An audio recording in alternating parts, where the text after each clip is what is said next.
விபத்தால் சேதமடைந்த சென்னை சில்க்ஸ் கட்டடத்தை இடிக்கும் பணியில் தொய்வு ஏற்பட்டுள்ளது. ஜாப் கட்டர் எந்திரத்தை கொண்டு செல்வதற்காக மணலை கொட்டி மேடு அமைக்கும் பணி தொடர்ந்து நடைபெற்று வருகிறது. சென்னை தியாகராய நகரில் உள்ள சென்னை சில்க்ஸ் கட்டிடத்தில் புதன்கிழமை காலை பற்றிய தீ 36 மணி நேரத்திற்கு மேலாக பற்றி எரிந்தது. தீயை அணைக்க பல்வேறு முயற்சிகள் எடுக்கப்பட்டும் தீயை கட்டுக்குள் கொண்டு வர முடியவில்லை.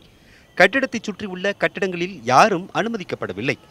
தீயின் வெப்பம் தாங்காமல் கட்டிடத்தின் முகப்பு மற்றும் உள்தளங்கள் இடிந்து விழுந்தன.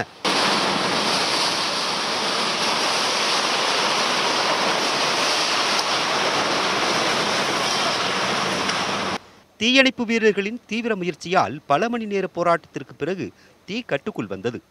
தீயால் கபலீகரம் செய்யப்பட்ட அந்த கட்டிடத்தில் செயல்பட்டு வந்த குமரன் தங்க நகை கடையில் விற்பனை செய்வதற்காக வைக்கப்பட்டிருந்த சுமார் 400 கிலோ தங்க நகைகள் தரைத்தளத்தில் உள்ள பெட்டகத்தில் இருந்தன.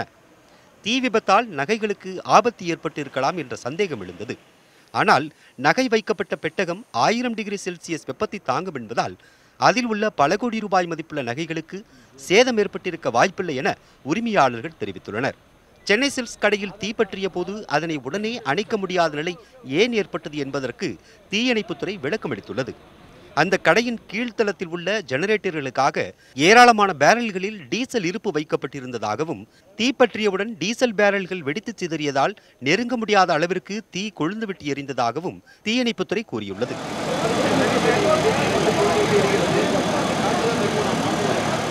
இதனை அணைக்க ரசாயன நுரை தெளிக்கப்பட்ட போதிலும் தீயின் உக்கிரம் மிக அதிகமாக இருந்ததால் அதனை உடனே அணைக்க முடியாத நிலை ஏற்பட்டதாக தீயணைப்புத்துறை அதிகாரிகள் தெரிவித்துள்ளனர். இதனிடையே சென்னை சில்க்ஸ் கடையின் உள்பகுதியில் ஒரு சில இடங்களில் ஆங்காங்கே தீ எரிந்த வண்ணம் இருந்தது.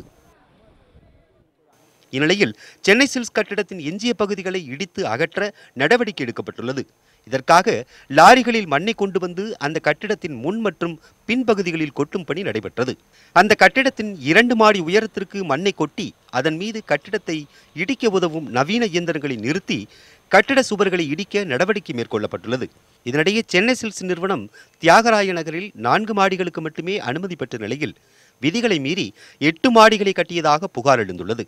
இந்த புகார் குறித்தும் தீ விபத்து ஏற்படும் அளவுக்கு அந்த கட்டிடத்தை பாதுகாப்பற்ற நிலையில் வைத்திருந்தது ஏன் என்பது குறித்தும் விசாரணை நடைபெற உள்ளதாக அதிகாரிகள் கூறியுள்ளனர்.